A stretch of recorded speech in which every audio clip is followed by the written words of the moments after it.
Hello everyone, I hope you guys are doing well. I thought today that I'd do some factorial practice, so regardless of whether you need it for Calc 2 doing the ratio test, or whether you're in algebra doing binomial theorem, or even prob stats when you're doing combinations and permutations, this worksheet will help. So let's just dive into what a factorial is. So a factorial is an operation whose result is the product of a number and all those numbers less than it. A constraint would be that the number that the factorial is applied to has to be a positive integer. So, for example, if we have 6 factorial, that's the product of that number with all numbers less than that but still greater than 0. So 6 times 5 times 4 times 3 times 2 times 1.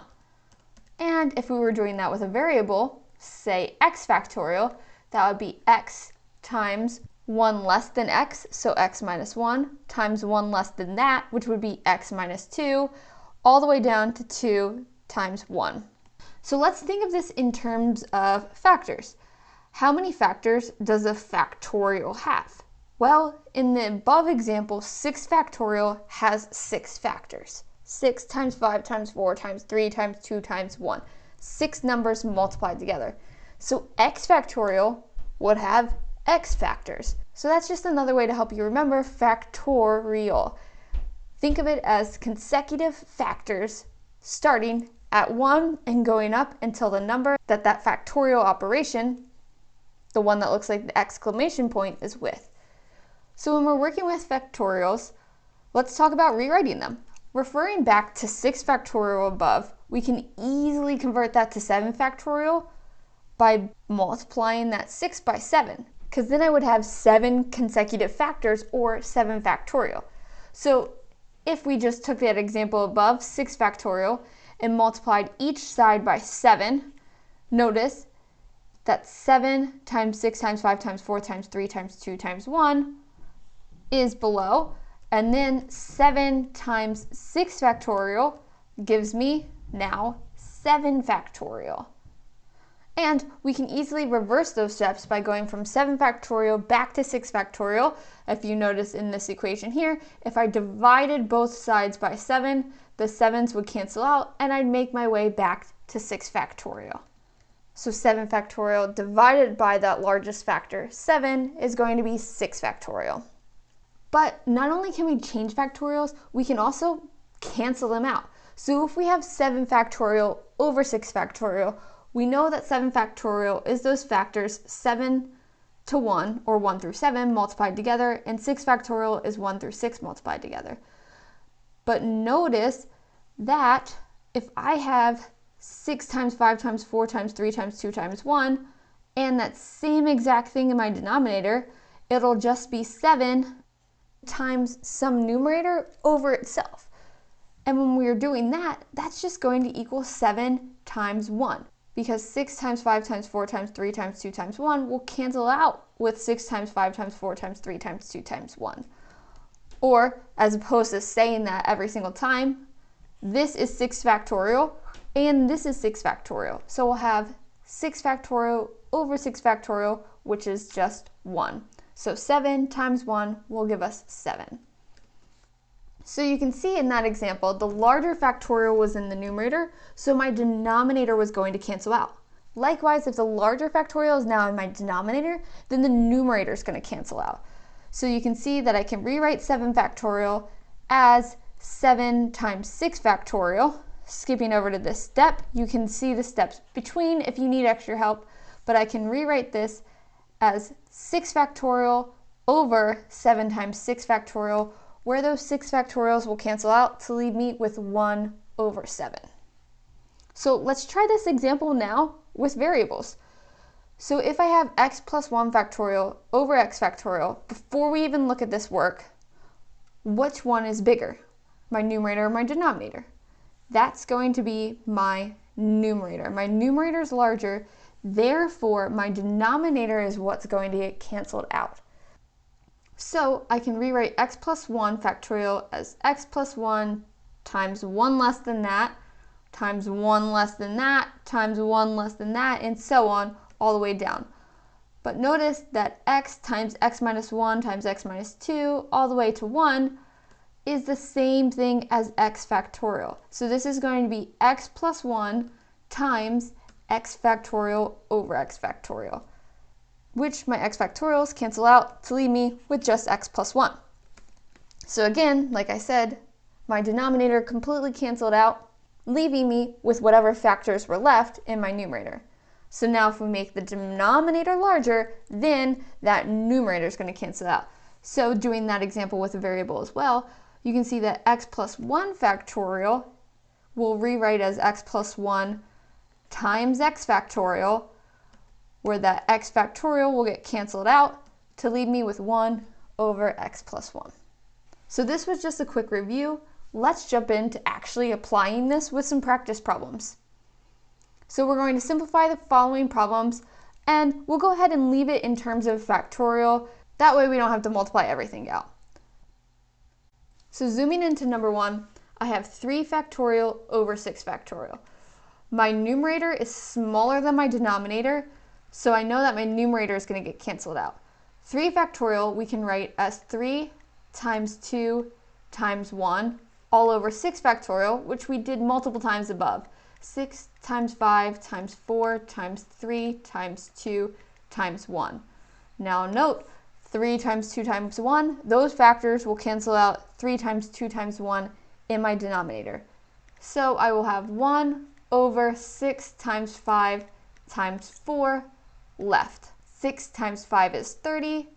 30 times 4 is 120. So this is 1 over 120. That's my solution for number 1. Now in number 2, we have 48 factorial over 47 factorial. If I was to write this out exactly how I did in number 1, that's going to be a lot of writing. But remember, if my factorial in my numerator is larger than my factorial in my denominator is going to be the one that gets canceled out. So I'm not going to rewrite my denominator at all. I'm going to leave it as 47 factorial. But for the numerator, I'm going to write this as 48 times 47 times 46. But as opposed to continuing writing this out all the way down to 1, we know that 47 times 46 times 45 and so on is going to be the same thing as 47 factorial. So I'll just go ahead and write 48 times 47 and then slap my factorial on with that 47. So that'll be 48 times 47 factorial.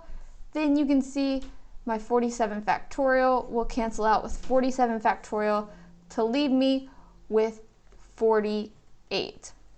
So 48 is my solution in number 2. In number 3, we have 8 factorial over 6 factorial. My factorial in my numerator is larger than my factorial in my denominator, so that factorial in my denominator is going to go away. So I'll leave 6 factorial as is, and 8 factorial I'll write as 8 times 7. So I don't want to put my factorial on with the 7 yet because I want to go until I have 6 factorial.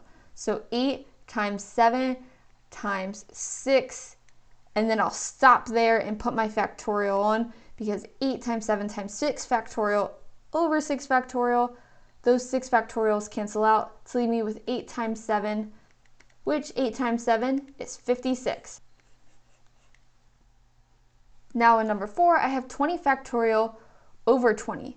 So I don't have some factorial over a factorial, but this will simplify down because 20 factorial, what's that largest factor in 20 factorial? That's 20. So if I wrote this as 20 times 19 factorial, we can all agree that 20 times 19 factorial is 20 factorial. And when I divide that by 20, you can see that that largest factor gets canceled out. So all I have is 19 factorial. And this is where I said don't worry about actually calculating out 19 factorial, we'll just leave it as is. And number 5, we kind of have that same concept that we did in number 4. 11 times 10 over 11 factorial. What I want to rewrite is that 11 factorial.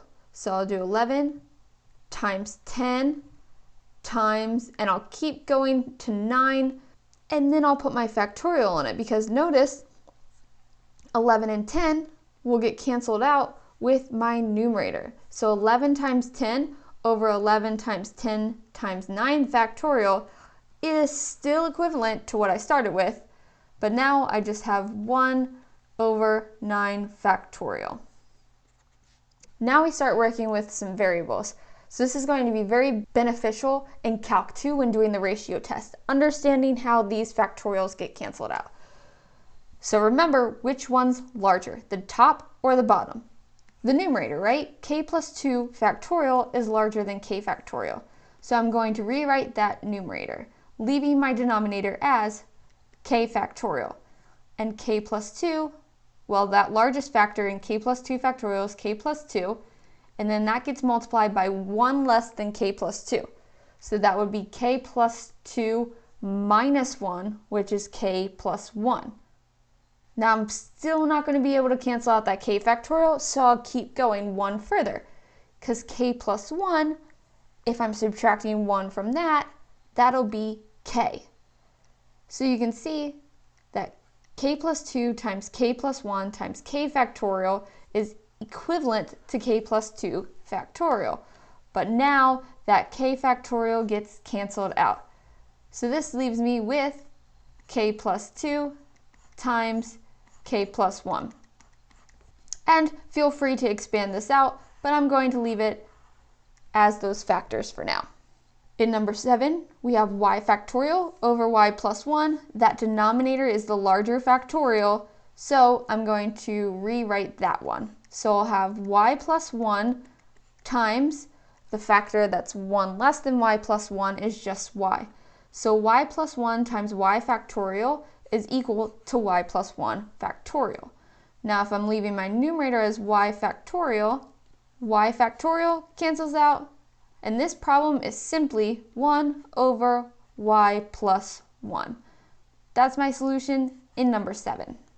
Now moving on to number 8, we have a plus 4 factorial over a plus 2. Again, let's focus on the one that's bigger. That's the a plus 4. I know somewhere within that a plus 4 factorial, I'm going to be able to cancel out that a plus 2 factorial with that a plus 2 factorial in my denominator. So a plus 4 multiplied by a factor 1 less than that would be a plus 3. And then 1 less than a plus 3 is going to be multiplying by a plus 2. And there it is, a plus 2. So I'll put my factorial with that as opposed to continuing writing out all those factors.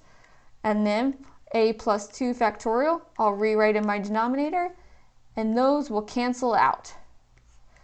So that's going to leave me with a plus 4 times a plus 3. And again, feel free to expand this out, but I'm going to leave it as is. Continuing on to our second to last problem, x minus 1 factorial all over x plus 1 factorial. Let's rewrite that denominator since it's larger. So x plus 1 factorial, I'll write as x plus 1 times 1 less than that is x, times a factor 1 less than x is x minus 1, and as opposed to continuing those factors right there, I'll put my factorial because I already have x minus 1 factorial in my numerator that I will be able to cancel out. So this is just 1 over x plus 1 times x, or 1 over x squared plus x. Now lastly, y factorial times y plus 1 all over y plus 2 factorial. This isn't much different from the examples above, I just threw in another factor. But y factorial times a factor that's 1 more than the largest factor in y factorial is going to be y plus 1 factorial, because y factorial times y plus 1 gives us y plus 1 factorial. And that's all over y plus 2 factorial. Now it's a little bit easier to see what's going to happen. If we rewrite that denominator, y plus 2 times 1 less than y plus 2 is y plus 1, and we'll put our factorial there because now we have y plus 1 factorial that we could see in our numerator that's going to get canceled out to leave us with 1 over y plus 2. Now, if you didn't realize that you could combine these two, that's okay. If you still continued through the steps, rewriting that denominator, you would get y plus 2 times y plus 1 times 1 less than y plus 1 is y, and then you could just stop there and put your factorial with that y, as opposed to multiplying out all the other factors, because you can see that y factorial and y plus 1 that was in your numerator, you have each of those in your denominator. So 1 over y plus 2. That's our solution for number 10. And hopefully this video cleared up any factorial confusion you were having. Now, if you're still confused on factorials or have any other questions, please feel free to leave those questions in the comments below.